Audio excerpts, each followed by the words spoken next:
All right, so went and played golf this morning, decided I'm gonna come back, work on the Miata. So came out in the garage, did some stuff. Want to show you guys some of the progress we made. All right, so we had a couple issues. I just took it out, took some data logs.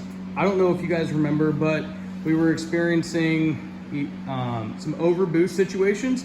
It was hitting 29 PSI or so. The original tune calls for 28. So anyway, I sent some logs to my tuner. I did some troubleshooting with the boost regulator. Verified that all my boost signals held pressure and vacuum and that everything was functioning properly. I did a 12 volt test on the actual MAC valve. Everything checked out good. So after troubleshooting the system, he sent me a new tune. It was basically like 1% duty cycle or something like that, just to see if it made slightly more than wastegate pressure. It did. So then he sent me a new tune recently, and it was with 15% duty cycle, and just getting back from doing some data logs and looking at V-dyno, it hit 21.5 PSI, which is pretty good. He expected a couple revisions to get it back up to the 23 PSI. No throttle closures, which is good. It was very fast, probably the fastest I've felt it in a minute. So that's good. We're on the right track. We know that, all right, boost control's actually working. We're doing well. A couple weeks ago, I was just looking underneath the hood at a couple things, and I noticed a couple cracks in the exhaust manifold. So you can kind of see my booger welds, but again, on that thin wall piping for the wastegate, I had some cracks. There's a crack right along this gusset, right on the edge of that, it cracked down, and then along this weld to the flange of the wastegate, it cracked there.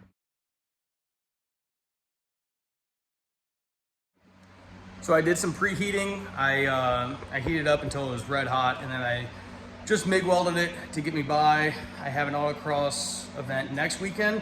I have talked to a couple people in the ST market, and they're willing to build me a new manifold, about 500 bucks, not too bad. It'll be much better welds than what I originally did, which is not a big deal. So I am looking forward to that. I just want to get it through a couple more events.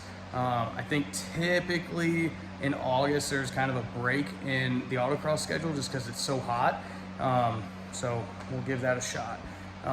Next thing that's on my agenda, during those logs, I noticed that the car is getting a little warm. I was beating on it. I did a couple back-to-back pulls, and now it's making some good power, like the first autocross event, starting to get warm.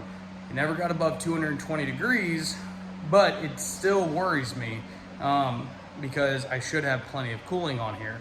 So one thing I'm gonna be doing, I need to add some water wetter. I need to bleed the system a little bit better. I need to actually go get a vacuum bleeder and bleed the system to the full extent. It got up to 221. 2 minutes later, it was down to 190 again. I think there's just air in the system. I also haven't driven the car in a minute, so I'm hoping a good vacuum bleed solves all of my issues, along with water wetter. My last NB Miata that I put water wetter in, it was supercharged, had overheating issues. I put water wetter in, literally dropped coolant temps by about 15 degrees, fully warmed up. For right now though, I mean, I have a Mishimoto race radiator, they're race fans, but I do have a very large intercooler and oil cooler up there.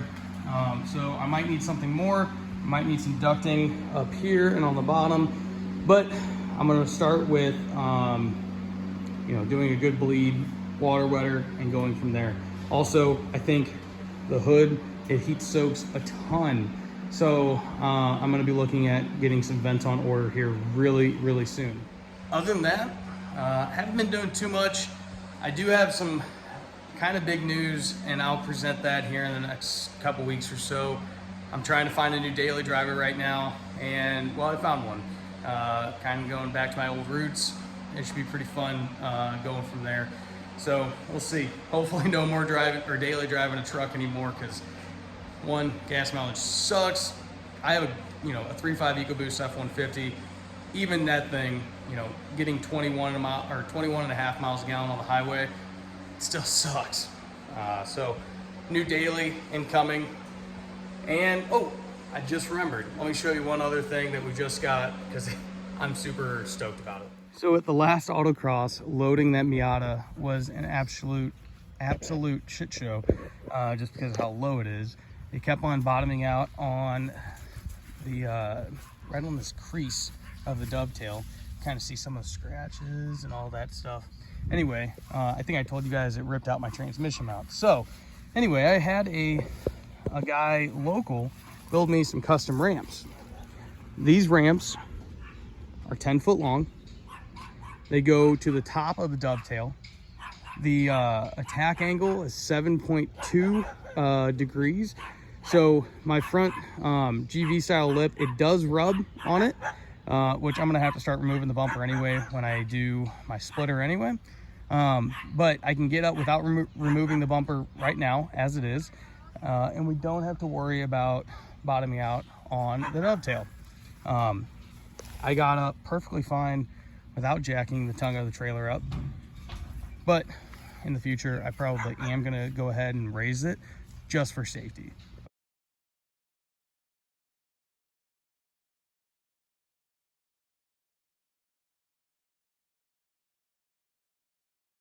Overall, super happy.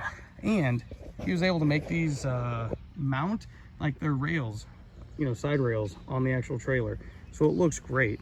And if I ever want to put something up front, again, it'll act as side rails. So look at that. Great price. If you guys need anybody to build you some, you know, custom trailer ramps, these were dirt cheap. I literally gave him an AutoCAD file. Him and his son whipped it out. They're great. Made out of 3x2, you know, steel. Even these pieces, I had them do 8-inch centers, so my small wheel diameter of the Miata could fit in there without falling through.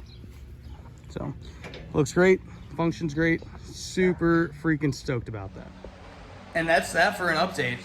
Like I said, I do have an autocross event here in the next week or so. Gonna take the Miata out, may have a buddy co-drive the Miata with me, my buddy Andre. I've driven his Evo 10. Now it's time to get him in something with high horsepower, super lightweight, and a pretty decent sized tire. We'll see how he does.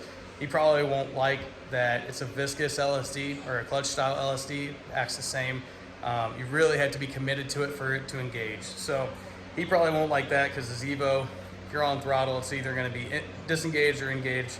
Anyway, I'm super excited for the racing season. I'm glad the car is doing well, the tune's coming back and everything like that. So thank you guys. Make sure you like, subscribe, share if you care, and all that. So thanks.